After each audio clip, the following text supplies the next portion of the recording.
Well, friends, today I would like to compute some zero values, which is pretty straightforward. So let's get it started.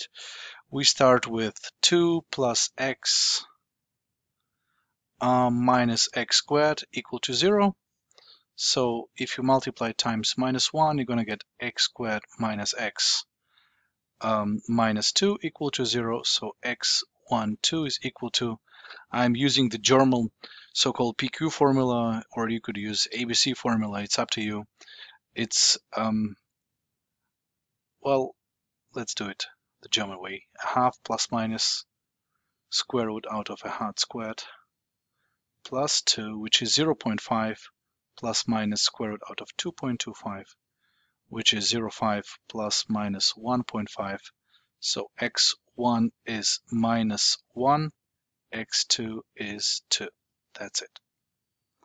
Number 2, x cubed minus 3x equals to 0. So we just take x outside of the parentheses using the distributive law.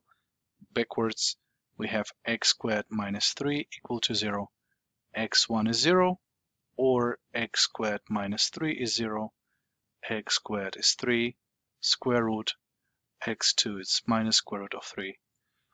x3 is square root of 3. That's it. Logarithm of 2x divided over 1 plus x equal to 0. How can we compute this one? Well, in order to compute this one, we have to be a little bit more careful here, because first of all, we have to determine the domain. That means we have to make sure the expression of the logarithm is bigger than 0. So we have to solve 2x divided over 1 plus x is bigger than 0, which implies that either 2x is bigger than 0 and 1 plus x is bigger than 0 at the same time, or both are negative. So if that's the case, that means x is bigger than 0, and you see x is bigger than minus 1, so which fulfills both at the same time? Obviously this one. So x should be bigger than 0, or 2x is less than 0 and 1 plus x is also less than 0. That means x is negative and x is less than minus 1. So now which one fulfills both? This one. So we have x bigger than 0 or x is less than minus 1. So the area between minus 1 and 0 must be cancelled. All right, now about 0 points.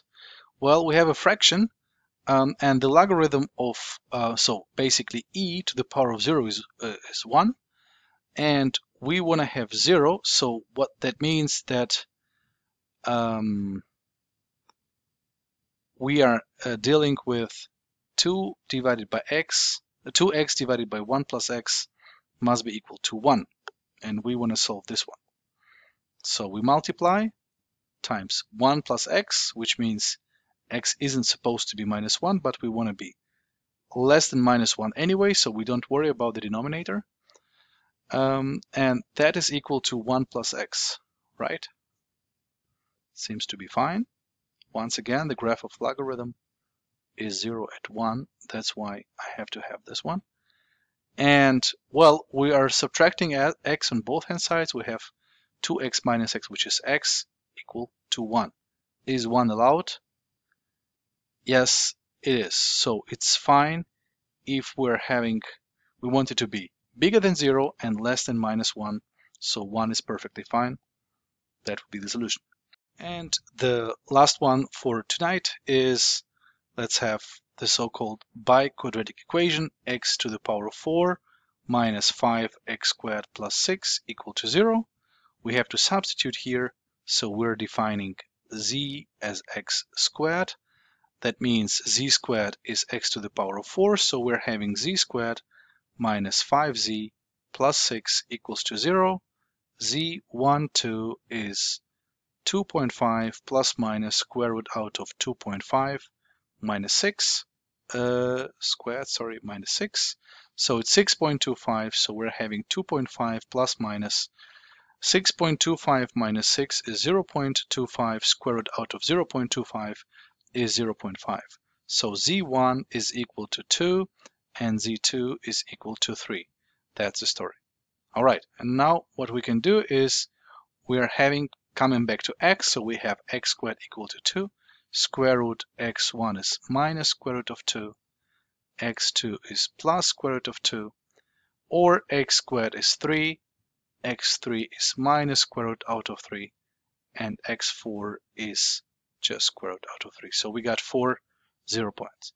Okay, it was just a quick review of some computation of 0 points. I hope it was clear, and see you guys in the next video. All the best. Bye bye.